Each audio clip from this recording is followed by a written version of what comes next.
Yeah, every time Ken our show music plays, all of a sudden I think we should be in those Daft Punk helmets kind of a thing. I want to get down with that. I, Thank Bill for I got putting one of those you somewhere did. over here. Why am I not surprised? Why am I not surprised? Good evening, everybody, and welcome to Dead Air live on our Sunday night edition. It is 8 p.m. Eastern Time, and we are kicking off 2 hours of paranormal discussion topics and guests. And we always want to thank you for joining us. We are broadcasting on YouTube on Dead Air Full Spectrum, along with simulcast Dead Air KGRA on YouTube, kgrdb.com, and KGRA on Facebook. My name is George Lopez. With me, as always, Mr. Ken DaCosta, and I think that hat's a couple years old now, isn't it? That's what. But it's just the gift that keeps on giving. It never gets old. Yeah, go Dolphins. But we have an exciting show tonight. Sean Austin is going to be joining us in just a few moments. And I'll tell you something right now. We have been blown away by the response of last week's show. To this point, how many views do we have on that? Oh, we've excess of 4,000 views on that, and a lot of you folks out there are looking for a part 2. And when are we going to have them back on? And the answer is we'll get there. We got to give them a little bit of a chance to build up the war chest a little bit. We got to show you new things, But you will see them tomorrow night on Entity Voices Paranormal right here on KGRA, Tony Rathman's show, where they're going to have the paranormal couple on. He'll be visiting with them, so you might want to tune in there. Yeah, and again, it's that important thing that we mentioned last week. We mentioned every week. For those of you joining us for the first time on the show, hit that subscribe button. Ken and I have had long discussions about why do we say that. Every YouTube channel says that, and it's very rare that people will just take that 2 seconds just below the screen and hit that subscribe. But it's important. It helps us. Gives us an idea of how many people are joining us and consistently coming back to Dead Air Full Spectrum. It's important for us to gauge our audience for any type of dialogue that we can send out through our page itself. Give you guys maybe some questionnaires, things like that for upcoming guests. And in cases such as last week's show, opportunities to notify you when there is upcoming content with regards to the paranormal couple. So, Ken, anything to add to that? No, the obligatory, please subscribe to our channel. I think you covered it all, but it is important. Re-emphasize that, so punch, hit, keep us going here. Keep the train rolling. It's really as simple as that. Yeah, we're trying to raise the bar. We're pretty close to Coast AM and Joe Rogan, but we need just a few more of you. Just a few more of you hit that subscribe button. Wake Florida, the neighbors and the children. Tell them to subscribe. Here, Daytona, Florida, I can't figure out week to week which skis to pull out, my snow skis or my water skis. We down in the 40s all last week, and now this week we're going to be up in the 80s. Hey, thoughts and prayers to you. They got the 18 inches of snow in Hawaii this week with 100-mile-an-hour winds, which I found out is actually not that rare because some of their higher elevations do get snow. 12, 13,000 foot volcanoes there. So, yeah, in the middle of the Pacific. No, it's the signs of the apocalypse. It's coming. It is coming. Not many snow plows in Hawaii. No, by no means. Speaking of apocalypse, though, we've got some great stories with our guests tonight. Ken, if you want to go ahead and do the introduction, sir. Yeah, we've got a couple of folks on tonight that we're very pleased to have. Now, many of you know Sean Austin from his stints on Travel Channel's The Demon Files and Ghost Loop, but a new documentary entitled Malthus, The True Story of a Demonic Haunting, is one that chronicles his 5-year ordeal at the hands of a vengeful entity seeking retribution for what was an act of compassion on his part for two spirits in need. And tonight, Sean will share his harrowing true story of how this all played out in his life. Joining him is Billy Lewis, who's a screenwriter, a producer, and a director, and with Orange Street Films, which is a North Carolina-based video production company working on a national scale with coast-to-coast reputation of producing award-winning videos. And he was the director of Malphas, which we're going to talk about right now, and we're going to bring these two gentlemen in. So welcome to you both. There they are. What's going on? Hi guys, what's going on with you? Not much. We were just working on another documentary, and yeah, just keeping busy with the thing we call our passion, whether it's filmmaking for Billy over here or the paranormal in general for me. Just getting stories out there, letting people understand a lot more about the unknown, as we all do, trying to just unravel the answers. And actually, Billy has, directed a couple of the documentaries of, cases that we've been involved with. And Malphas was the first full-length feature that he's done for his new platform called Scare Network, which is all going to be like, scary, true crime, horror stuff. Yeah, anything that would be unknown and weird and scary. And yeah, we just been popping them out, really, to be honest with you. And Malphas was the first one, and it was a very unique experience. And even Billy had some paranormal experience on that trip, which actually is in the documentary, which is something he's a skeptic himself. Now, 2021 has been a busy year for you anyway, because you've had a few releases this particular year. Devil Down South, which I guess people like to call it a mockumentary, but it's a movie that's told in documentary form. And of course, there's Malphas and also Fonte Flora. So, I mean, let's talk to you both about this in terms of what attracts you to a particular story, telling the story, and maybe some of the challenges that are involved in filming for you, Billy, in these locations. And Sean, how did you guys get together for this kind of thing? Let's hear that superhero story about, your origins as far as working together as a team. Yeah, sure. So actually, the story of Malphas was an original location that I went to with a fellow friend investigator, Dave Spinks, who I went to. I know Dave, good friend. Yeah, great guy. So I went with him to Ohio to investigate this place. And we were there for a couple of days, do a typical investigation. And they had us stay at this place nearby. We're very near the actual haunted location that we were going to be investigating at. And, the place is, amazing. It's historical and it had a lot of activity. But, the place that we actually had to sleep, when they kind of gave us a walkthrough, this is the place, it's a nice little house. We have a little activity here.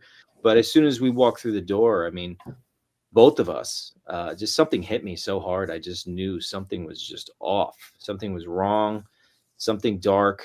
I don't know what it was, but we were both drawn to go down to the basement. And when I was walking around the basement, I felt like my equilibrium was off. I just knew something was very profound in a low level energy wise had taken place there, but I couldn't pinpoint it at the time.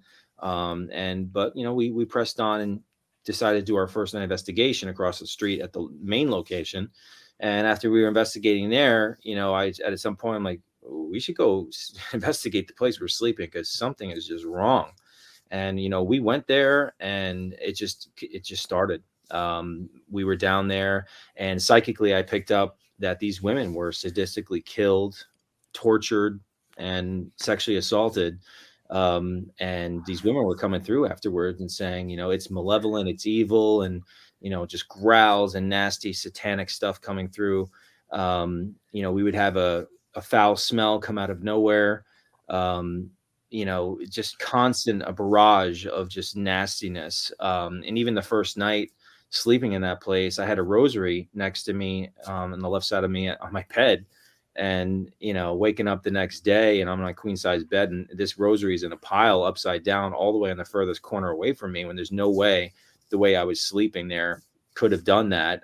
It was just definitely, raising the bar of the evil that I realized that we were potentially dealing with. And Yeah, throughout the couple of days we were investigating, and, you know, in between that, we spoke to some of the curators, and I'm like, all right, so something definitely bad happened here. I don't know what it is, but are you aware of anything? And they were like, well, we don't like to talk about it, but there was this evil doctor that was doing illegal abortions on the prostitutes, because the original location that we were there to do was a brothel, and this was right across the street. And so then they tell us that there's potentially babies buried on the property. So I'm like, everything's connecting now. And I just, as we investigated further, this thing was just yelling at me and threatening me and all this stuff. And it came up to a moment where these women were asking for help. And I said, this thing was yelling at me, screaming at me, growling at me. And I just didn't care. And I said a prayer for these women.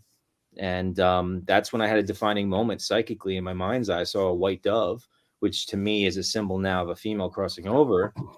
And after leaving this property, the first thing that happened to me was I actually stayed another night in a hotel in Ohio, and I was dozing off, and I saw your existential demon face, red face, black horns, yellow reptilian eyes and fangs, and it just had this downward stare, but stared into my soul. The most unsettling feeling ever. And so I jumped up through holy water around my hotel room, and I just didn't even know what to think about that. And when I actually drove home to New York, which that's where I was living at the time still, I got home, I was emotionally exhausted because, these types of investigations are so draining, and considering what had happened. But I was hearing this thing telepathically tell me that you have hell to pay for taking those women away from me. And I was dozing off in my bed. And, at one point I just saw this clairvoyant image vision of this man decomposed, his mouth hanging off, looking like a zombie, and he's just going like this, you're dead type of deal.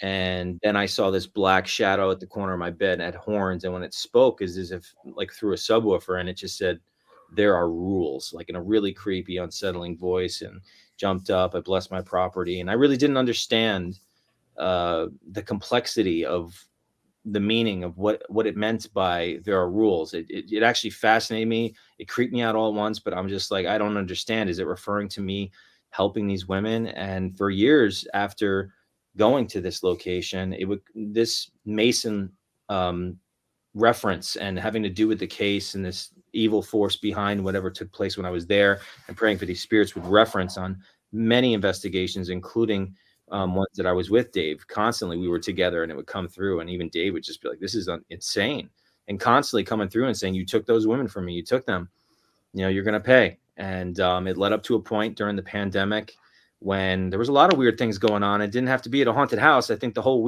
world started turning weird in the the year of 2020. And a lot of stuff, people were just didn't even know the future of the world, even though we're still at that point now, I think. But at the beginning stages of the coronavirus, I mean, everything was not normal. And I think that this evil thing took its best opportunity to come at me and kind of cause some sort of chaos within a potential relationship with somebody. And when it went south, it took credit for it. And that's when I knew that I had to return back to this place. Number one, to validate all of my experiences, all the years of it living with me, and what led up to that moment. And also to ultimately, the ideal of trying to displace the darkness that has tried to follow me and take revenge for doing something for the sake of good, and hopefully, taking it off the land and pushing it out away from me and off the land infinitely by doing an exorcism ritual in the house. Go ahead, George. I just, at this point in time, I sit there and I go, my God, when I get investigators who talk about these stories, and we're going to get into that a little bit, Sean, you and I, there's some parallels here.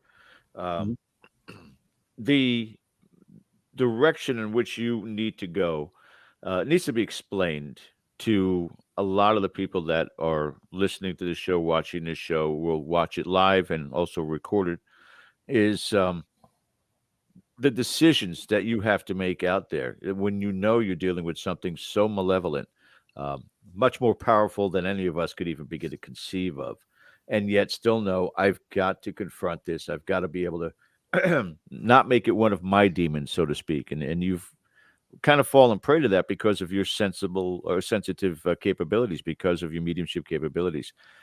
Describe to everybody your perspective of protecting yourself or battling your demons when you come across something like this, because a lot of people out there may have some of those encounters and don't know how to approach that, how to go directly at this to be able to keep themselves guarded. Talk Sure. about that. I mean, again, I reiterate this so many times with people that decide to get involved with the paranormal, and I understand that it's a thrill ride, it's adventurous, it's endlessly fascinating, and especially when you discover the fact that this stuff is real, it can pull you on a journey that will change your life forever. And I totally understand it because I was there too at the beginning.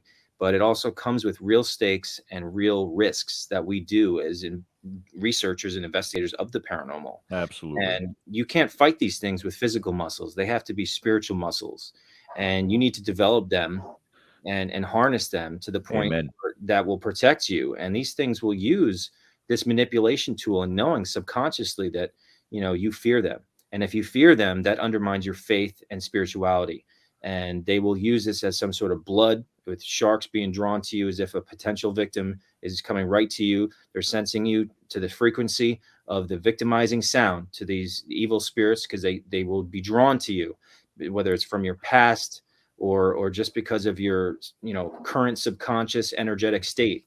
So I was brought up Catholic, and when I started having some of these paranormal experiences, and it was there were some dark ones at the beginning, I brought my faith in to protect myself. And witnessing evil spirits react negatively of things of religious significance brought my faith to a level where it's the difference now. I don't just say I believe in God and angels and demons. I know God exists. I know angels exist, which is good, and God, and I know that evil exists as these demons. And again, witnessing this stuff, experiencing it firsthand, it's a different ball game, and that's why I hold my faith true and close to my heart and soul every day of my life.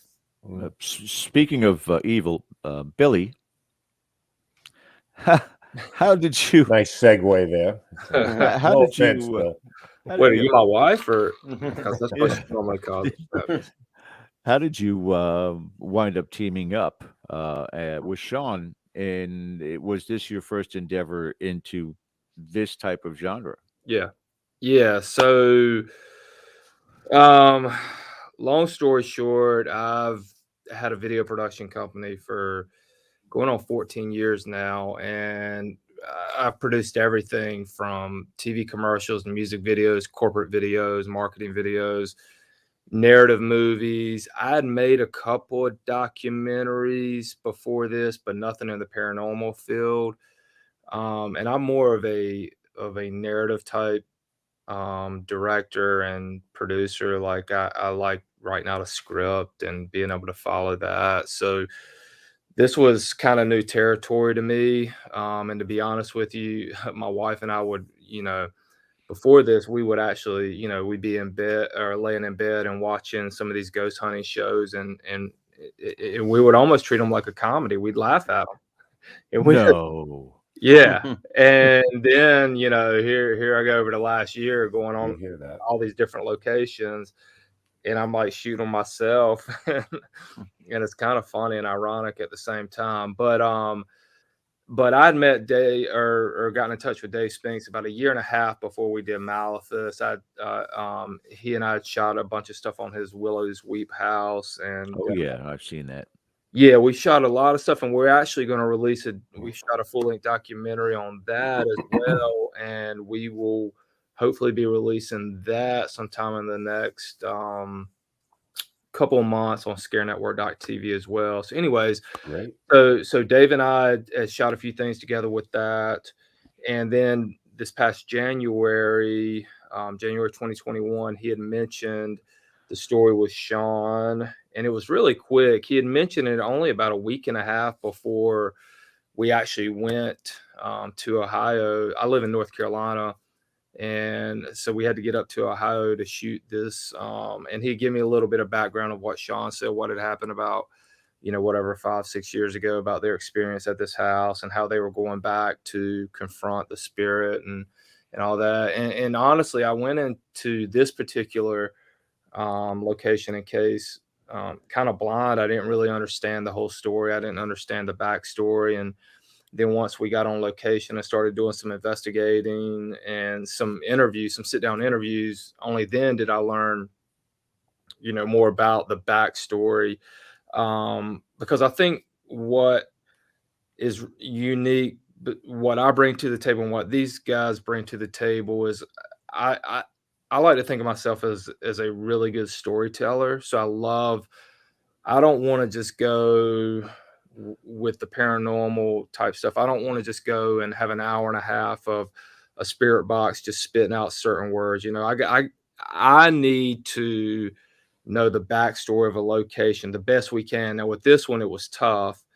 Now we did the best we could based off And of the evidence. I hate to gained. interject really quickly too, but this was not planned out. I was going back there with no plan of doing any documentary. I was going there regardless because this is my personal life, and it was trying to mess with me. And I can't have this stuff, hovering around, waiting in the shadows to take revenge whenever it sees fit and try to mess with my personal relationship. So I had already planned to go, and I told Dave I'm going. If he wants to come, he can come. Like, I'm going. This is it. I'm going there. I'm going to try to, gather evidence, and I'm going to do the exorcism ritual on this place. And only a week or two before we left, this took place. Like, it was by mistake. It was not planned whatsoever. Yeah. So, I mean, it's kind of strange how things kind of, happen like that. But again, if you're into the paranormal, there are no coincidences. But here we are. Yeah. We often say this, that you're talking about TV before, Billy, and it's true. I mean, I think TV has been great because it makes it less of a taboo type subject. People are more willing to come forward, and that's great. But on the other hand, I think sometimes they give an unrealistic view of what it actually is that we're doing, because again, they're telling a story. They got 42 minutes to do it. Get to it. But now that I'm not sure if there was already an interest that you have, you can tell us about that. But now you're behind the camera and you're watching all of this unfold. Yeah. And maybe you have a preconceived idea, like you said, you and your wife are watching the shows. But then you see Sean, who's been doing this for a long time, and Dave, and all of this is playing out in front of you. Can you kind of take us through that experience a little bit? Yeah. So we get there on a Friday night, probably around 9:30, and we ended up staying till maybe Tuesday. So we were there 4 full three days. 3 or 4 days. Yeah. It was 3 nights of investigating, right? Yeah. So I was very naive going into this thing. I mean, listen, I've been shooting for 20 years. So I know how to do a camera. I know how to tell a story. I can do every aspect of filmmaking, from writing, shooting, lighting, sound, editing, directing. I can do everything, which has been very beneficial to me. But I went into something like this kind of naive, to be honest with you, because I'd never shot anything paranormal.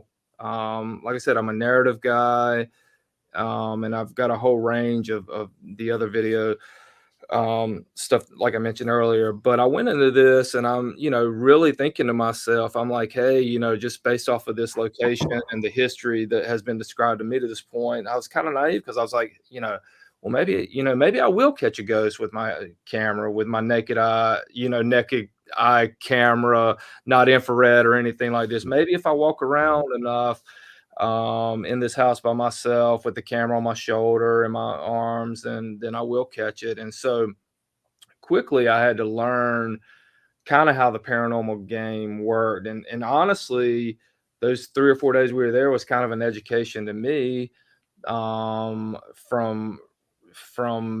that perspective, because I was kind of naive. Now with that being said, I'm a perfectionist, and it's like, when we left that place, I didn't think we had that much, because again, me kind of being a skeptic, I mean, I don't put too much stock in spirit boxes or all the other tools that are being said. No, I'm still learning a lot on them, even though we've put a lot out this year. I'm still learning a lot about them and taking more stock in some of those answers. But with that being said, after the fact, when we went back and I was able to review a lot of the footage, and because we shot so much over so many days that all you can do is import that footage while you're there. You can't really go in and look at it. Yeah, you're in the moment, right? Sure. Yeah, so you just try, you're at a location like that, you just try to capture as much as you can. And I'm literally going in there, and I brought one of my assistants with me, a guy named Nick. And I mean, we're literally walking around with what, probably 6, 7 cameras. I mean, we're me and Nick are like doing the job of honestly like 15 people. I mean, we're doing sound, we're doing lighting, we're doing infrared, we're doing regular cameras. You know, we're planting cameras here. We're doing time lapses. We're doing drone. We're doing, you know, we're doing everything. So, yeah, it was kind of overwhelming. And then when we left on that last day, I was just like, I never think what I do is good enough. I really don't. And I was just like, man, like, did I just waste my time over the last 3 or 4 days? Is this going to be good? Because here's, like I said, I had to kind of retrain my brain, because, you know, you follow script when you do a narrative movie or a narrative commercial or even a short film or whatever. With this, I mean, you could take this in 100 different directions. You know, you could literally edit this in so many different ways and put it the way that you want to. And so anyway, so once we filmed and I was able to get back to reality and start really kind of going through some stuff, and even then still trying to understand the story more from Sean, because Sean had to send me a lot of file footage that he shot from 5 years earlier. So I was trying to intercut the footage from their first trip that he had recorded, you know, with his phones and stuff. Right. Gotcha. Versus modern day or real time. So there's a 5-year difference just to link up and sync that footage for it to make sense. And then that was hard for me because I want everything to be a cohesive story. You know what I'm saying? I don't want to just and that's what I kept trying to tell Sean. I'm like, hey, I can't just put random clips in here, and I can't just put random investigations in there without there being context to it. You know, there has to be context. People have to understand what's going on. So again, this was kind of a learning curve for me, and with having so much footage, it was honestly a really big task to kind of mold that down into an hour and a half and to try to tell a cohesive story with it. With that being said, I mean, Sean sent me some of his live stream footage that I didn't even shoot, that they were doing. And listen, I normally go to bed when I'm at home 9:30, 10 o'clock at the most. Sean and these guys are used to staying up to 2, 3, 4 o'clock in the morning. Nature of the beast. I know a lot of times I'm waking up at 4, 5 o'clock in the morning, going for a run or starting to work that early, and these guys are going to bed then. Anyways, they sent me a lot of their cell phone from live streaming footage, and they got some stuff on that I thought that they were messing with me when they sent it to me. And I was like, is this real? And they, you know, and they said, yeah, 100%, because even when they were live streaming, a lot of their viewers would see stuff that they wouldn't even see. So that, honestly, some of the stuff that they caught on their live streams added a lot to the documentary, and I was able to put that in there, especially if you were to watch Malethus to the end, the last 5 minutes after the credits. I mean, it blew me away. I had to interview myself on it because I was so blown away and put myself in, and I didn't want to, but that's just how shocked I was on some of the stuff that we caught in this house. And again, well, even in your room that you slept in. I mean, yeah. that whole thing. Yeah. So I've got a GoPro right here. I've got several GoPros, like probably 4 or 5 of them. And the first night that we were there, you know, we had driven like 12 hours to get there. And then when we got there, we shot for like 5 hours. So around 2:30 in the morning, I was done. I was like, hey, I got to get to bed. You guys keep investigating, yada, yada, yada. So I decided to put this GoPro in the room that I was sleeping in. I put it up in the corner. And I knew if I just let it run, it would run for about an hour and a half before the battery died. just to see if anything would come from it. And sure enough, it started about 3:30, went off about 5 o'clock. 30 minutes in, 30, 45 minutes in, you can hear them in the other rooms kind of moving around, doing their investigating, their live streaming and all that stuff. But for a good solid 5 minutes, you don't hear anything.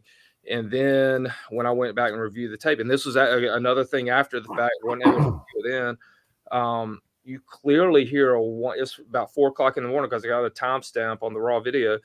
You hear a woman screaming. It was very faint, very low, but once I brought it up in post-production, very clear. And I was trying to debunk it. I started trying to say, is this a rooster outside? Because we were kind of out in the country. Right. And it was very clear, a very clear woman screaming in there. And I could not believe it.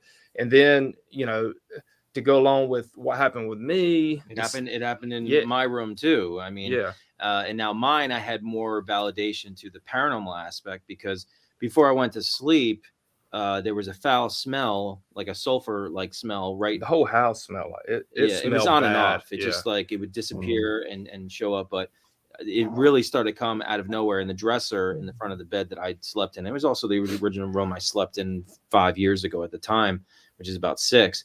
I left the live stream going in the bedroom, and it was faced towards the bed while I'm sleeping.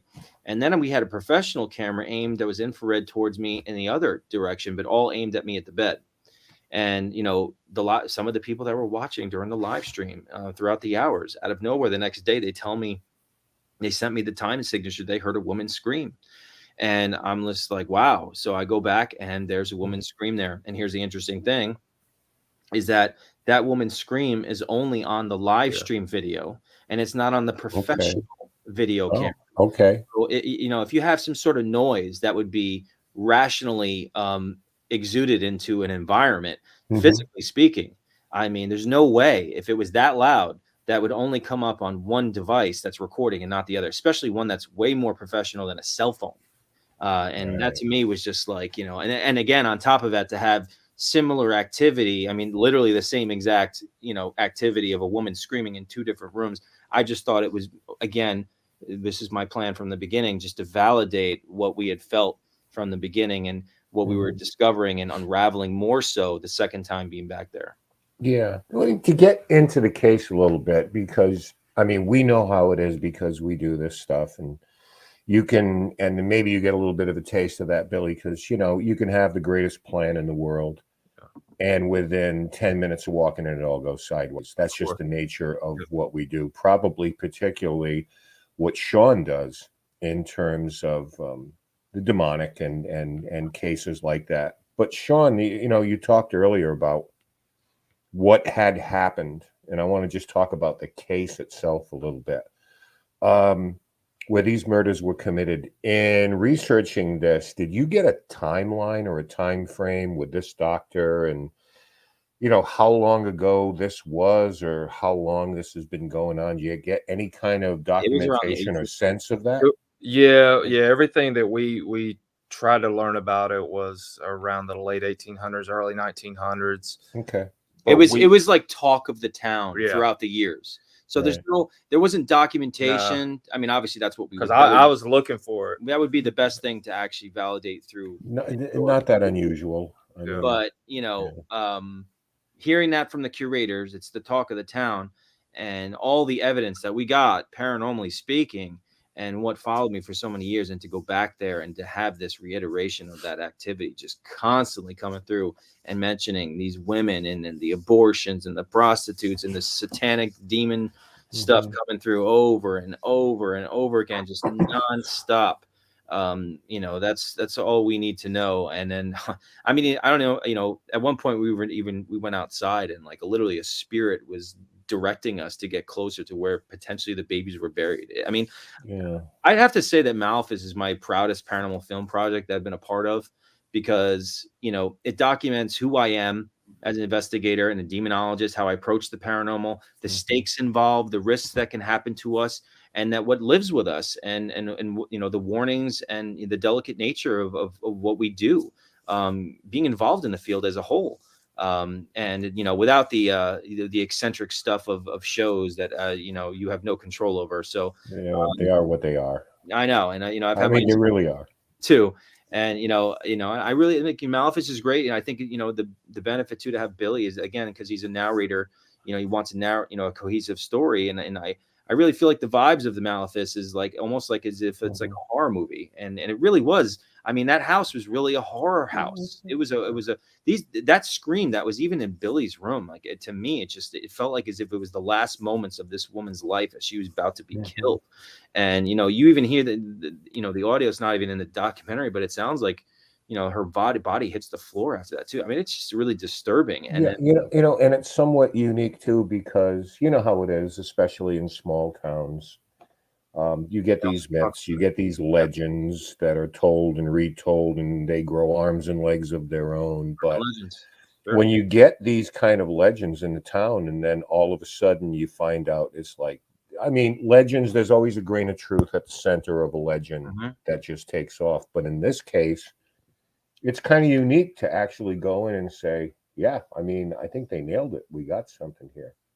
Yeah, again, this wasn't like one piece of evidence. I mean, I don't even think I've even seen another documentary investigation with the amount of EVPs that we captured on this documentary. Let me interject. Like, with editing this thing, I actually cut out quite a bit of evidence too, like, no lie. And I would present some stuff to Sean, and if I didn't feel like I heard what he said he heard, or saw what he said he saw, I would actually there's actually a lot of stuff on the cutting room floor that I didn't even include in it, to be honest with you, because it's the reiteration again. It's just saying the same stuff. The abortions, the women, you took them from me, and then while we were investigating the place, which we didn't pick up the first time, but it mentioned a demon's name, and I had that realization when we were there on the documentary that it was saying this demon's name, and to look it up and to confirm, I'm pretty, obviously it's most associated with baby sacrifice. How does that change the game, Sean? Because this is something we've talked about, naming the demon. When that happens and you do get a name, how does that tilt the field one way or the other? Well, just because it says a name through the spirit box, you can't just say, okay, it's a demon. I know and a lot of people get really touchy-feely about that. And I understand because of the shows and stuff. Not everything's a demon. A human spirit could just say the word Satan and like, oh my God, it's crazy. It's not that. We look for characteristics of a true demonic infestation of the property or the environment, the location, or what the individual is experiencing, or if it's an oppression, psychological attack. So, I mean, things we're looking for, scratching on the walls, the putrid smells that have no rational explanation, the recurring nightmares, the scratches on people, the things of threes, the mockery of the Holy Trinity. There's things that I would look for to be like, okay. And also the scientific equipment used on the investigation, and also my intuitive ability that I use, consider myself my own piece of equipment before I really define it. But considering everything I'd experienced throughout years of this following me and the demon coming to me and telling me this stuff. And here's another thing too, like, think about this crazy vision, like of a horned shadow, which I think it was the red thing that initially showed itself to me, and saying there are rules. And while we're there, like, do you know how many times it said rules? Like, it said rules so many times. And like on the documentary, that's odd. That's interesting. And defining moment in the documentary that just blew me away. I'm holding the spirit box, and finally this man just screams to the SB7 spirit box and just goes, "The rules have changed." And I'm like, who changed the rules? God. He screamed out God. So it gives me chills thinking about it, because it's just like those women that were crossed over. It's not me doing it. I'm just using my free will choice to allow God to make that decision, to be that medium in between the situation, and allowing these women to make that choice and accept God's unconditional love and forgiveness. And, I think that's really what it was. And just like Ralph, my mentor in demonology, said on the documentary, is that the devil is not the creator of the game. He's a player within the game. And, that demon coming to me and saying that there are rules, it's pissed off, because these are souls, for whatever reason, we can only speculate or theorize why it had these women trapped there. But, it was pissed because, and this is something too that, is unique to me, I guess, in my whole involvement in the paranormal is that, a lot of these times we go into people's homes and we try to help people that potentially, if a demonic infestation is happening, or it's attacking people, or it's oppression, or it could, be something rare like possession, is that, the devil and demons are trying to get these souls. But if you're talking about souls that the devil already has, imagine how pissed off a devil or demon will be if you take a soul that the devil already had. And that's what we're dealing with here. And that's really what I had to endure and carry that cross up until this point, and going back to that place and facing it and enduring whatever I had to do. And it's just a different ball game. We're talking about stakes in the spirit world, not in the physical plane. There is some scary parallels, and I want to get into that in a second. But first, I have a question right after the question that came in the chat from Aaron Bush, and I want to pull that one back up, and then hopefully I can bend your ear the right way. Question from Aaron Bush is for you, Sean. As a medium, what is your strongest ability? What sense do you rely on the most? Well, I guess like just energy as itself. I mean, if I walk into a house, immediately my body reacts to it. Now it could just be paranormal energy, or there could be a characteristic to its energy. These are things that I would look for to kind of give me an opportunity to be introduced to what I might potentially be dealing with on a location, or trying to help a family, or if I'm just doing research to investigate a location. I mean, all of it, or they're all different avenues that will be beneficial at different points. I could be on one case where one of my abilities will be the most prevalent and most important, and then another one, this ability will be most prevalent. So to take away one of those, I don't think it's just really one answer, because I can hear spirits talk. I mean, I hear spirits say words to me all day. It's not like I'm, you're hearing me talk to you. It's a telepathic, like text message to my head. So if you think about the word ghost over and over again in your head without saying it, that's what I hear a lot of the time. So the words and incorporated with the feelings, it's just like your senses, that we have as human beings. How important is each sense? I mean, it really just depends on what you're talking about here. What you need to extract, and with psychic abilities, it's just a different ball game, and what kind of spirits can actually trigger those psychic abilities, depending on the case you're on, or the type of haunting, or the innovative ability of the spirits and how they can manifest. Right. It's also a honed skill, no different than what Billy does. Over time and practice, you get better at those abilities, and your instincts kind of get more sharp and more honed as to what it is that you're doing, whether it's behind the camera or in front of the camera. Yeah. Now, one of my most important questions is to you, Sean. Was it difficult with the language barrier between you and Billy with that Southern accent? Because I've had an interpreter all night here in Florida. I just want to make sure. Hey, now. Now, I don't want to kind of take the focus off either one of you, but I wanted to kind of blow your mind also. And I'll give you Reader's Digest of this case that I was investigating some 15 years ago. Last year, Ken and I were fortunate enough to have this young lady join us for an episode of Dead Air, and her name was Jennifer. We talked at length. She was a case that was a demonic infestation. It was one involving her and her small daughter. Now, you were talking before about the purpose behind the name Malefice, and what it dealt with, children's sacrifices, I believe is the way that you put it, correct? Well, it's the demon, the name of the demon that came through.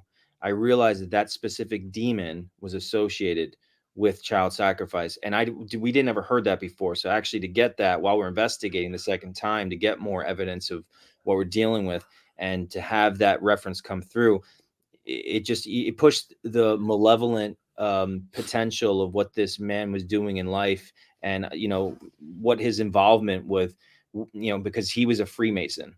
I think he was doing some sort of satanic rituals, and he was also a doctor, and I do think that he was being influenced, and he had a sadistic nature into wanting to torture women, and use this opportunity during this time period, probably in the 1800s, because these women probably came off the street, and no one would miss these types of people, just like some of the modern serial killers that would go out and kill prostitutes, because you're not going to miss a prostitute because they're already disappeared into the crowds, and you don't even know what's going to happen to them. It's the same mentality, but in those days you could really get away with something like that. And I think this evil man really really did try to do that.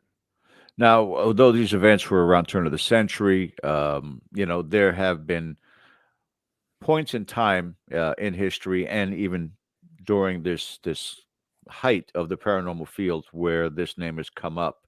And in this particular case that I'm talking about, this one appeared also. The daughter was being tormented by this entity. And what I would like to present to the both of you is actually hearing the demon's name during an EVP session at their home in Ormond Beach. So hopefully you guys can hear it. I know you don't have headphones on. Ken did a hell of a job cleaning this up, but take a listen to the voice of Malefice. Are you on the floor here where the little girl plays? Tell me your name.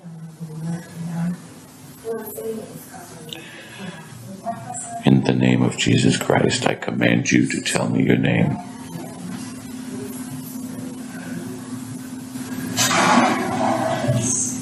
Are you scared to show yourself? You're a coward. Can you show yourself? Are you on the floor here where the little girl plays? Tell me your name.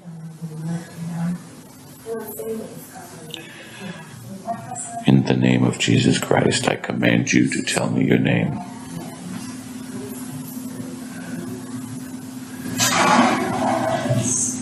Are you scared to show yourself? You're a coward. Yeah, I can hear it clear as day for sure. Now, we know demons like to use they could be calling themselves any sort of word that represents just darkness. I mean, malefice is like a wicked deed. So, absolutely. And that, it's interesting that even sounds like a female to me. Yeah. Bill, our producer, also said the same thing. And I said, well, no, it sounded more to me, but it's like Gollum, just that kind of raspy, kind of small person voice. But regardless of it, it tormented them. It's still with them. They're in Texas now, but they moved twice here in Florida, trying to thinking that it was something to do with the property itself, and it wasn't. It was attached to them as a family. It was attached to Jennifer, since Jennifer was a little girl, and this thing just continues to torment. I want you to speak on your perspectives, Billy, as a director for something like this, because you said, it's a narration telling a story of something like this. Would this kind of a thing, whether it was Jennifer or it was somebody else, but following the tales of this particular demon, or following the tales of Sean's interactions and what he's had to deal with regards to this demon present day, would that warrant somewhat of a follow-up to the story? You mean explain the question? Part two. Would you go part two with this? Would you continue With Malefice? Yes. It's obviously it's not gone. Yeah. Well, I don't know. What are your thoughts on it, Sean? Like at the end of the house, or at the end of the end of the dock, we did an exorcism on the property and on the house. Would you call it an exorcism or a blessing? It was an exorcism ritual. Okay. Yeah. And that was guided by Ralph Sarchie, explained to Sean exactly what to do. That's the way he's taught me. That's Sure. And you know what Sean says, you can't definitively prove anything. You can't prove whether he actually sent these spirits up into heaven or if we got rid of it. With me, I'm a double skeptic. I don't know. Well, what is it, Sean? Is it an eviction? Is an exorcism an eviction? That's the thing. Okay. We know we can't destroy energy. Right. So what we're doing with this evil is that ultimately we're taking away its permission to probably be on the property. And that was the hope. It felt very light there after the exorcism ritual was done. And I've done on cases and doing the ritual, and you can feel the difference between the thick energy, the oppressive energy, and until it just feels just very peaceful, strangely enough. But these things will still reference on cases and investigations of some things will come through, and it still has come through for me. It's just one of those things. And To be honest with you, I was on investigation. I was, months ago, and I did have a vision, and it was one of the most disturbing things that I've ever seen out of all the demonic creatures that I've seen psychically. And I believe it's this demon. And what I saw was a hooded creature, and it looked like he had scales on its face. I couldn't really see all of its face, but the most disturbing part were there were arms and hands, and there were about 5 or 6 on each side, and the hands were moving. And the most disturbing part, it was like almost like a mask, a representation of what it is. And you guessed it, if you did, they're baby arms and hands all over its face, alive, all over its face. And it was yelling and screaming at me, saying, "How dare you?" And it was pissed off. And I do get still references to the spirit box, but so be it. If I mean, I guess being a demonologist, if you're pissing, if you're pissing evil off, you're pissing the right ones off, right? I mean, well, you guys, I'm sure you're familiar with the Bible. I mean, you remember what Jesus said. It's like you send an evil spirit out of one thing, and it's got to go. It goes around and tries to find another house to go into. I'm paraphrasing the parable of what he said, but it's like those evil spirits, they have to find somewhere to dwell. So even if they were to take that evil spirit, or we were to send that evil spirit away from that property, in my opinion, whether you can prove it or not, I don't know, and I'm not trying to prove it, but it had to go somewhere. And as long as Jesus still allows it to dwell on this earth, it's somewhere else. If not, still there. And going to these places investigating that have doorways, vortexes, portals. I mean, my experience with locations that have portals, I get references to all dark things that I've encountered, and all an assortment, diversified locations I've investigated. They all come through. So, I mean, that's just the ball game you deal with. So, I mean, lately I've, still it'll come through and, get references to, but most importantly, like I don't feel the oppression from it. Like I don't feel like it has its, grasp of me at all. Other than the normal physical, human stuff that we have to worry about in our daily lives. We all have our moments, and I'm more susceptible than your average person, just like even Ralph has always told me, and even on the documentary, is that because I'm sensitive, is that I'm more vulnerable. These things can actually tap in and show themselves to me and get in, a lot easier than everybody else. So, obviously through all my years of experience and knowing how they work and what they'll try to do, oppressively or cause chaos or anywhere around you or with anyone you care about. So, you have to be very, weary. You have to be very careful and very aware of your surroundings and what's taking place, and what may be influencing or trying to influence around you.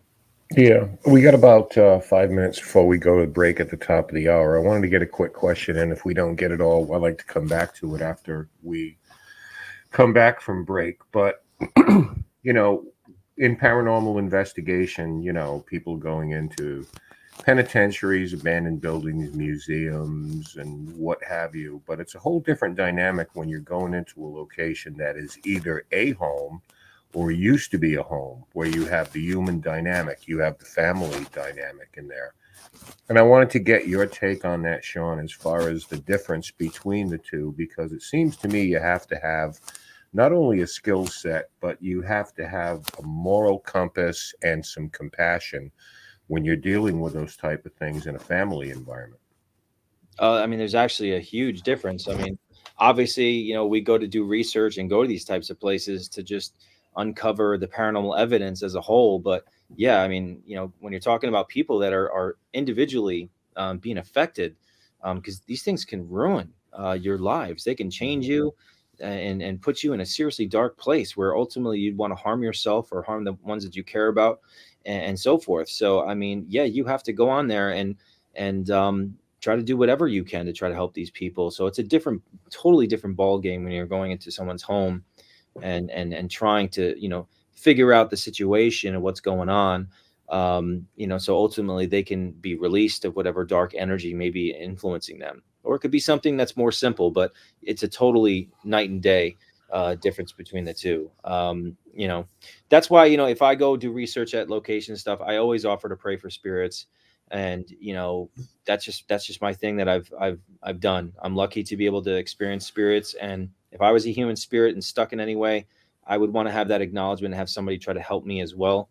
We're lucky to have the evidence that we do get, and have an understanding and use these experiences and this knowledge to use that to our benefit to help people when the people really truly need the help, but also some of these souls that are earthbound that might need that extra push to accept the love and forgiveness and the light of God.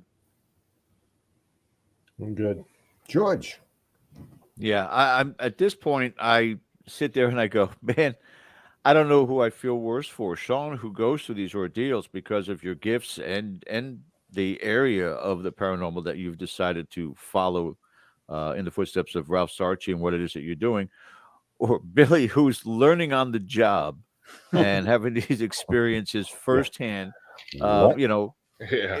and we've heard tale time and again. We've heard tale from either the boom mic guy or the camera guy, where they're having the experiences just as much, physical contact or what have you. And I think that's something that we would like to address on the other side of the break too, is do you have those expectations? Have you had those experiences?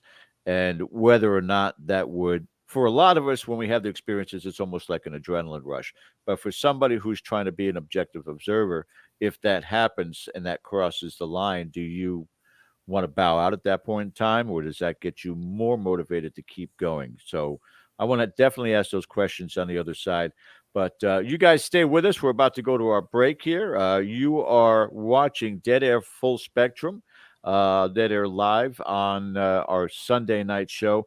We've got another hour to go. We'll find out about the questions, if we can get to the questions or the call-ins at that point in time. But I know we've got a lot to cover with Sean Austin and half of Billy Lewis on screen. So we'll be joining you guys back here in just a little bit. Stay with us. You're watching Dead Air Live on the Dead Air Full Spectrum channel.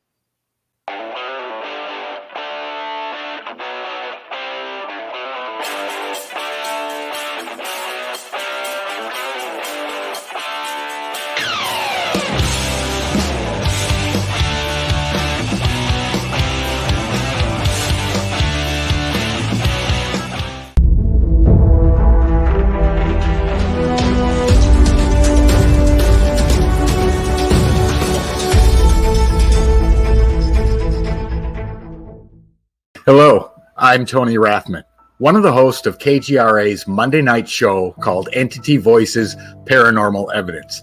If you have not had the opportunity to see this show, I'd like to take this opportunity to invite you. We cover fantastic paranormal evidence captured by our Entity Voices team, as well as bringing on experienced and up-and-coming investigators who share with us incredible paranormal captures. This one I will let you give an intro to, because this actually was in a castle, and this one is titled Energy. Oh, okay. I was in a place, my favorite castle in Scotland. It's called Balgony Castle. Beautiful place, and as a matter of fact, it's going to be one of the places we ghost on the tour. Everybody was talking, and we had a Frank's box there, an actual Frank's box sitting there. And everybody was talking, and finally, I just asked a question, and we got a pretty good answer. Here is that clip. I love this one. This one's awesome. Here it is. Is there anything in the castle that we should be afraid of? The energy. Wow, that's Very all. clear. Yeah, the energy. You Very- know what I love about that one is the response is right after the question. So timing to it. The relevance of it is not only answering the question, answering it appropriately. You asked, is there anything to be afraid of? It clearly said the energy. The other thing I love is it has an accent. I don't want to pick which European accent, but there is an accent. So let me play that one more time. So it's definitely a Scottish accent. Definitely. Okay. Here it is again. Is there anything in the castle that we should be afraid of?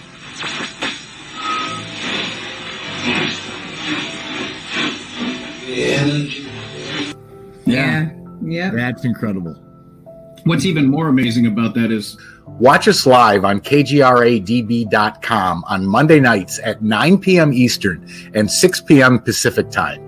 As a special bonus, if you enjoy Entity Voices Paranormal Evidence and would like to support the show and the entire KGRA network of shows, please use promo code 21EVPE to receive a 30% yearly discount to Entity Voices Paranormal Evidence and the entire network of shows on KGRA.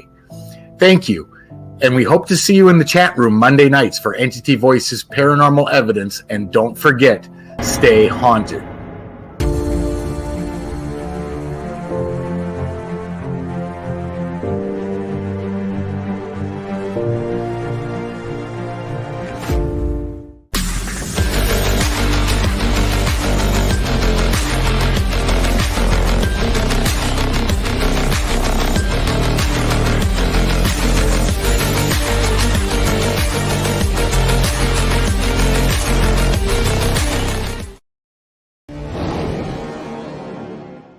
You're a threat to the devil. He's going to seek to come after you. If you take a soul from the devil, there's going to be hell to pay.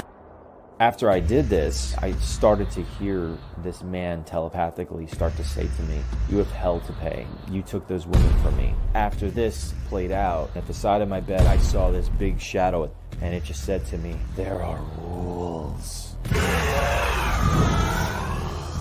We definitely know that the demons play by rules. They play by God's rules. It's not even the devil's rules. He didn't make the game. He's a player within it. This place is nasty. It's serious. It's dark. The energy in that house was just way too much, and it was actually causing me physical pain. It was actually putting marks on me, which I've never had happen before. So I was just like, I gotta get out of this house.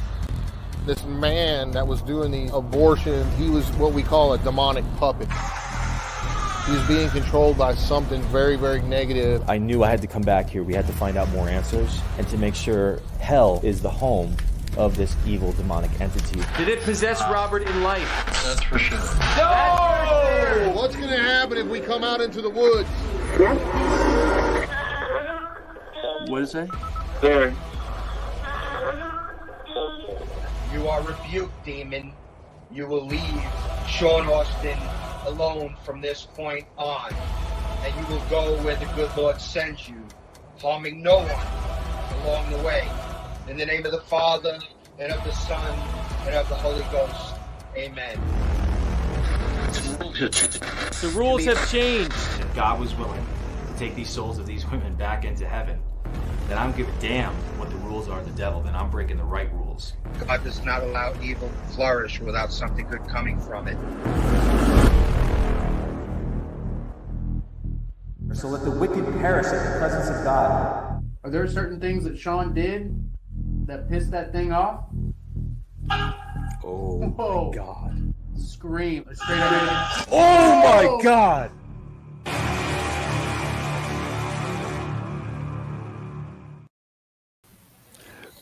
Man, that is like Wow. so well filmed and so gripping. What a great teaser. Vibrating in the I'll tell you. headphones, vibrating. I'm like, know, that is man. fantastic. Let's bring our wonderful guest back with us again in front of the camera. Sean Austin behind the camera, Billy Lewis of Malphus. Thank you, gentlemen, for joining us again tonight. Thank you for having us. Yeah, thanks for having us. It's great. It's great. I'll tell you what, I'll use the word gripping on that. Not the first time I've seen the teaser, but to let everybody know that there's a story behind this to tell. And these gentlemen do it very well. Before we proceed any further, why don't you let everybody know, where can they see it? How can they see it? Because we've had a couple of questions on that already. Well, scarenetwork.tv, it's a website. You know, Billy had just started this platform. He's trying to put original, amazing content on there, all around that subject of scary stuff. So he actually has an app on Fire Stick and Apple TV where you can download for free, and you can rent the titles, you know, and stream it from there as well. Or your iPhone, if you have an iPhone, just type in Scare Network on free to download in your your app store, and then Why you got to hate on the Android, Billy? Why do you got to hate on the Android? Hey, I'm telling you, Damn listen, it, man. Hey, creating this we just created this back in January, and yeah, I mean, gosh, these apps are so daggum expensive to put out. That's why I could only afford the two right now, Amazon and Apple. Trust me, I want it on Google and I want it on Roku. That's why we need people to go rent the movie so we can generate some more revenue to put it out on the It's like I just like the merch there, the Scare Network case that you got on the phone. Oh, I know. Hold that up again, bro. See, yeah. So my girls really, right? My little girls really like that too. But it's you know, whether you watch this stuff through the app, you just type in on your web browser, any web browser, scarenetwork.tv, and you can go on there and you can rent. We've got 3 titles: Fonty Floor, Devil Down South, and Malithus. You can either rent them, buy them, or subscribe, because right now we've got a bunch of stuff up there, and we have so much stuff in the can too, and we're so excited about it. We've got a great monster documentary coming out called The Beast of Bladenborough in January. We got The Willows Weep with David Weatherly, who you guys may know. Yeah, I know Dave. Yeah, me and David, we shot that. We've been down in a small town in North Carolina about this big cat that terrorized a small town back in the 50s, and we have produced the most comprehensive documentary or anything ever done on this Beast of Bladenborough. There's been a lot of news articles and a lot of TV news stories done on it, but nobody's ever done a full-blown doc on it, and it's really good. I'm just finishing it up now. I'm doing the color correction on it, doing the music, and I hope to release that in the middle of January. But Malithus, going back to Malithus, we shot that in January of this year, 2021. No, was it? Yeah. Was it 21? Yeah. Oh, And gosh, yeah. so we shot that, and that's when I created Scare Network, was in January. And that was our signature doc to kick off the platform. I created the platform in January, but we released this the middle of June. So it's not that old. It's, 5-6 months old. And we've got such a great response. I mean, if you were to just go to the Malithus IMDb page, IMDb stands for Internet Movie Database, for those who don't know, and just read the written reviews that we have on this documentary. Dude. We've got like 30 or 40, I'm talking about written reviews that are 10 of 10, and people just, and that's actually really surprised me, because I haven't watched that many paranormal documentaries in my time, so I don't have anything to compare it to. So I'm like, did we do a good job with this documentary? I mean, I know the evidence is overwhelming, but I didn't know that it would actually get as good a response as it has gotten. So I'm very thankful for those who have watched and who continue to support it and watch it. And please do. I want to jump in really with a question, a little housework in here. In the second hour, as we usually do, we'll be taking your calls. We'll get the number up there if you want to talk to Sean and Billy about Malithus or anything about the field in general. Give us a call. Okay, so my question is, and maybe Billy can weigh in on this too, now that he's had a little bit of experience in what goes on here. But we often talk about this, that demonologist, demonology, suddenly everyone's kind of jumping into that. And some for good reasons and some for just upping the ante a little bit. Ghosts and hauntings, fine, but demons, And there are people in it that I feel are in it for the wrong reasons, for the attention and the shock value and the thrill of it and everything. So I wanted to ask both of you, starting with Sean, of course, flat out question for you. I mean, some people don't belong doing this. I mean, we're not here to call anybody out, but some people that are doing this shouldn't be doing this, Sean. Do you agree with that? Of course. I just want to say I was always thankful to be around some people that were around the pioneering days of the paranormal, when it was more about just the interest, the experience, knowledge, and wanting to help people.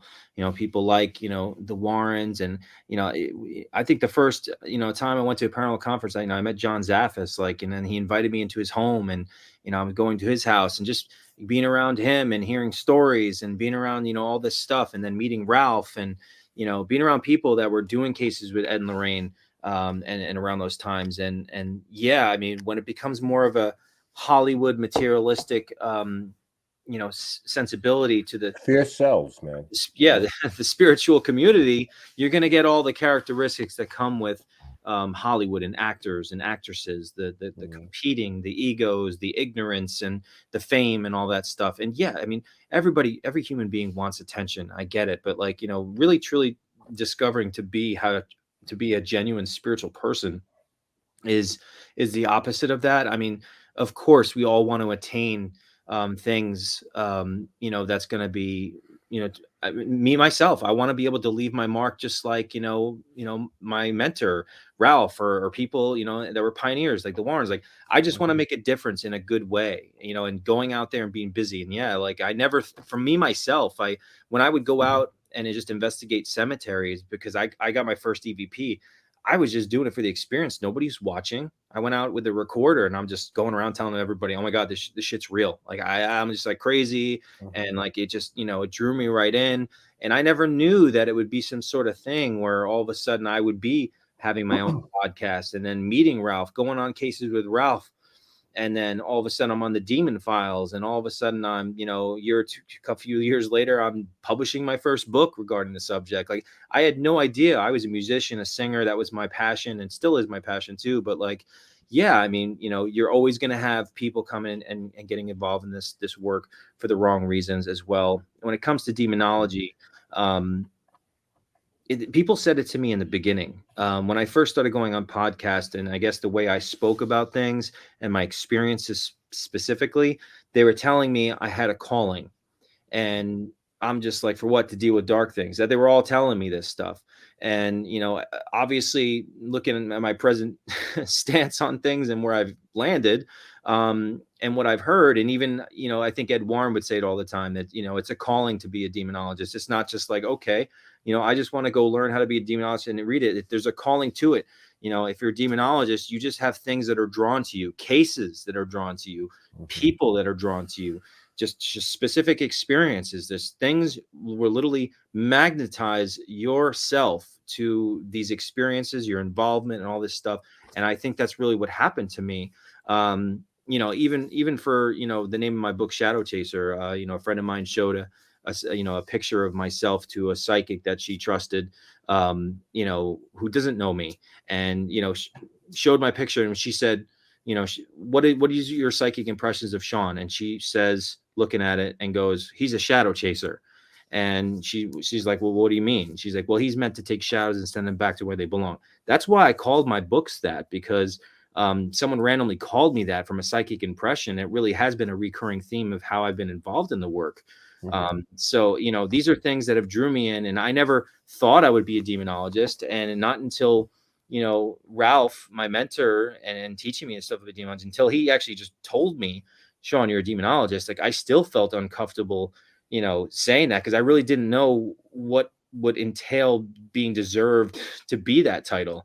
You know what I mean? Like, I just don't understand, because it's not something you can go to school for. But, someone who's taught you and obviously is well respected as Ralph is, I'm like, okay, I'm dealing with that. And I do want to help people. And obviously I'm just doing this, as I further myself. I've been doing this for quite a few years. So, okay, I'm right along with this. But yeah, you get a lot of people that, will get into it for the wrong reasons, and, ulterior motives, for more, again, materialistic reasons, for the views and stuff like that. And of course we all want to be seen. I go live stream a lot and stuff like that, but like, I want people, I don't exactly. I don't judge anyone who has a different belief system than me. I don't care. You can believe in, whatever you want. You can do whatever you want.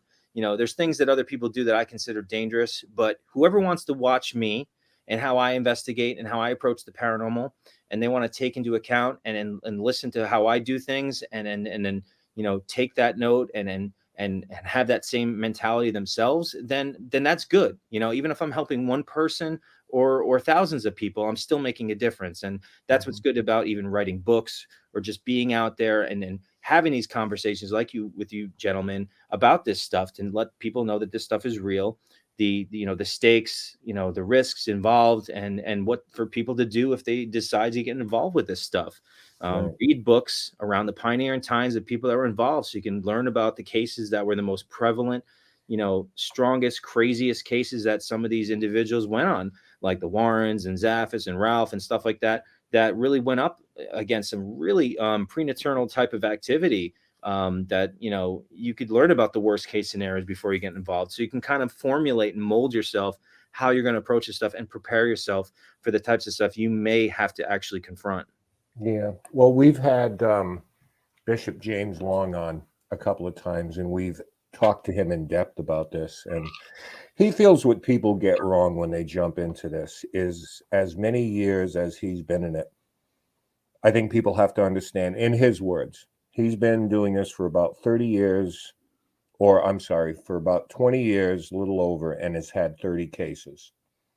And I know people, and you probably do, that claim they have 10 a year. So I'm like, am I doing something wrong here that I haven't run into this? But Bishop Long says what people get wrong is God works through me, his words. And it's not the other way around. It's not about the person who's administering to them. They are a vessel for God. Mm-hmm. And they are not God. I think essentially is what he says, so I agree with that. And even when I'm praying for spirits and I, crossing them over, it's not really me who's crossing them over if this is really happening, which I do believe I have helped spirits, but it's not something I can definitively prove. But I just have feelings and evidence have come along with that. But it's really up to God taking these souls and where they're going. I feel like I'm handing a flashlight to a spirit in a dark room. I was like, whatever you do with this flashlight's up to you. Do you want to leave this dark room? It's a good analogy. That courage, that incentive, is going to be up to the spirit. I'm just basically saying you can go. You can accept this light, but you can let go and let God. Whatever took place on the earthly plane, whether you're afraid of judgment because you were a bad person or whatever it may be, that you want justice for your death, or if you're afraid you're leaving someone or a place that you love throughout life, whatever it may be, you're not really leaving anything. You're just transitioning to a higher consciousness, and also that 100% realization of why you came here in the first place, because we are spiritual beings as a core. We're not human beings. And that's why there are ghosts, is because they're more consumed with the human perspective rather than the soul perspective of who we are and why we came here in the first place. Yeah. I want to follow up with Bill here right now before we take our first call. Billy, now you've seen this, you filmed it, you're behind the camera, you witnessed this. So someone comes up to you now and says, hey, that looks really cool. I think I want to jump into this demonology thing. Separate from your relationship with Sean, like, what would you tell him? You mean as a demonologist or as a filmmaker? Oh, as a demonologist, because you're the guy behind the camera, you witness this, and somebody comes up to you. It's like, yeah, I'd like to do something like that. I'd like to jump into that demonology gig. Well, I mean, it's like Sean said. I mean, and to be honest, what he said with people getting in for the wrong reason, there's a lot of parallels with what I do as a filmmaker, because listen, I've been chasing my dream of making movies and filmmaking for 20 years now, and I've never made a lot of money doing what I'm doing. I don't do what I do for the fame. Money's never driven me. I do what I do because this is firmly what I believe God put me on this earth to do, and I've stayed true to myself. Now, I've seen people that I've worked with and been around with more talent than me, but they had ulterior motives, and they were in it for the wrong reasons. They were in it to make money. They were in it for the fame. Now, I'm strictly talking about filmmaking and making movies and getting caught up in the Hollywood glamour and all that hype and stuff. I do what I do because I truly feel like, again, like I said, like I feel like God put me on this earth to do. If someone were to come up and just see a really well done documentary and say, hey, I want to get into paranormal investigating and this and that, I would say, kind of like Sean did, I'd be like, well, do your research, pray about it, think about it, read books on it, because that's what I do as a filmmaker. Even to this day, I mean, listen, I'm a nobody. I'm a baby. I mean, I study Steven Soderbergh. I study David Fincher. I study Steven Spielberg. I study all these great Alfred Hitchcock, all these great film directors and storytellers that came before me. And if I can accomplish a fraction of what those guys have done, then I will feel accomplished. So if somebody has ulterior motives or not, they want to do it for the wrong reasons, they'll quickly learn, and it will show that they can't do that, especially like Sean said. I mean, the more that I'm around the paranormal stuff and shooting it and being a part of it, I mean, this stuff is real. And, a quick story. I mean, about a year ago, my wife bought a Ouija board, whatever, on Amazon, and, was going to allow our 11-year-old girl to play with it. And quickly, when they were out of town one weekend, I got out of the house and I said no. And I tried to explain to her. I said, no, like, you're not doing that. And you don't understand what can come from that, because this was a couple months after I'd done Malithus and been on some other stuff that I shot, in the paranormal field, and some other stories that I've been a part of. And she still didn't understand. And she didn't fight me on it. She wasn't happy when she found out that I got rid of it. But I'm like, you're not messing with that stuff. So, anyways, yeah, it's all about intention. It is. Yeah. There you go. There you go. There it is, right there. George, I think that we do have a caller, and we're going to come back with some questions. Kind of turn this over to the viewers and the listeners right now, to if you have questions around. But for right now, gentlemen, we have Joseph from Massachusetts on the phone. Hi, Joe. What's going on?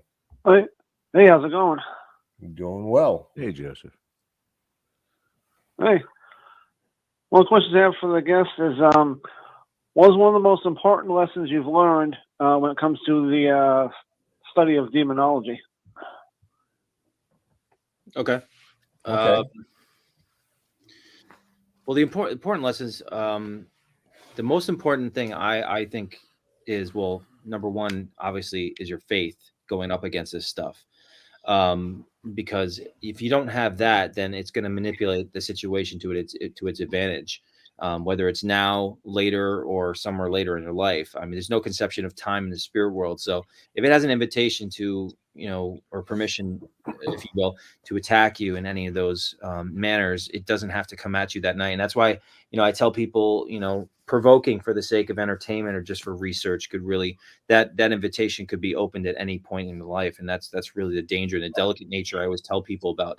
That's the lesson right there, is this, this is something that is way beyond our comprehension.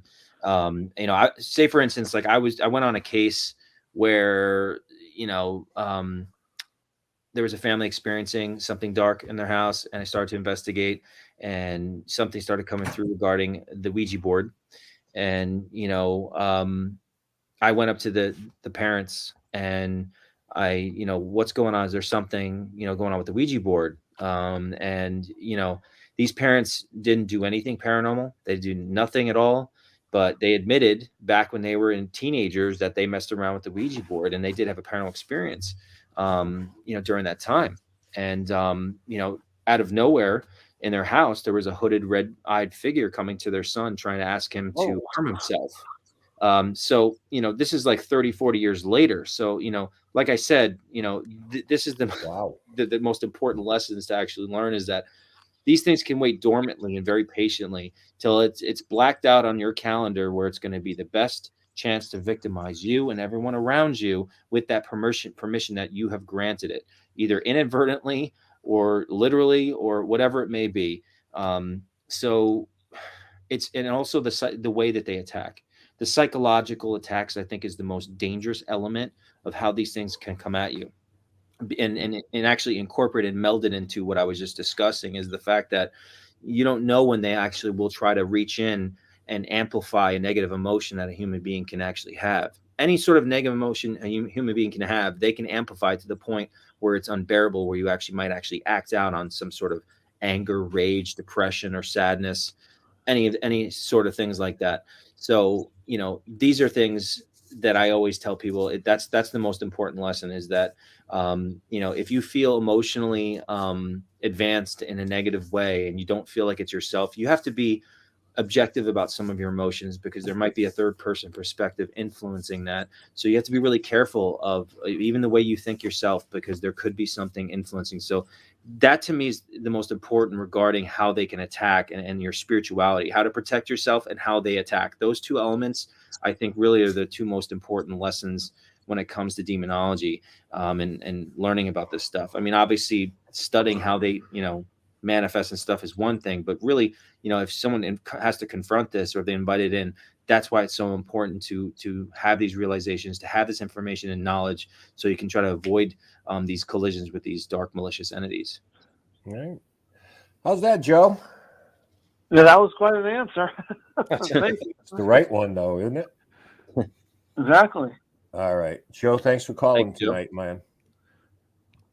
I have to ask Sean, and it's a sensitive nature, and the old saying, you don't talk about politics or religion, but let's go down that route for just a second. When you say faith, is there a division between faith and religion? In other words, as a demonologist, as an investigator, part of that faith is the faith in yourself, the trust within yourself.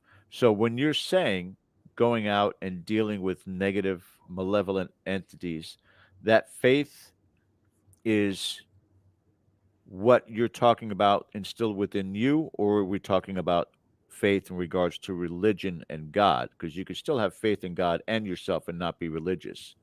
So how do you categorize that as a demonologist? Well, what's interesting is that, number one of the instances of an angel actually, I believe, visiting me. When it visited me, I was laying in my bed, and I felt this bright white light over my body. It was the most peaceful and tranquil feeling that I've ever felt in my life.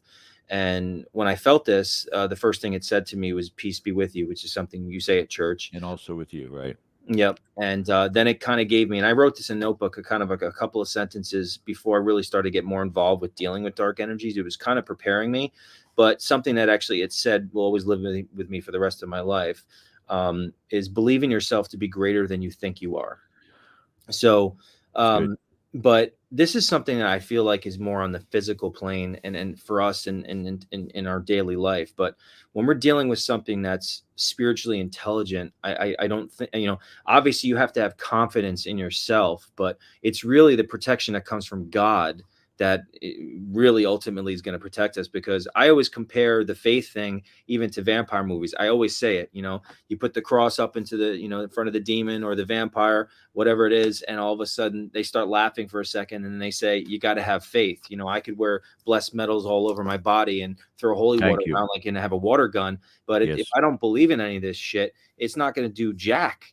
And this thing knows this. It knows your faith. It knows your spirituality. And if there's any doubt subconsciously in your mind, it will manipulate the situation to its advantage. So, if I'm believing in myself, there's a fine line. You might be dealing with some sort of ego. And I even remember, really good episode of, if you remember, I loved Paranormal Witness, because they did such a good job on the dramatizations, very professional, and the effects and stuff like that. But I don't know if you guys remember the episode of The Exorcist that actually went out to the Vatican to be trained as an exorcist. And I think it's a really fascinating episode, because towards the end, he had the most extreme exorcism case that he'd ever been on.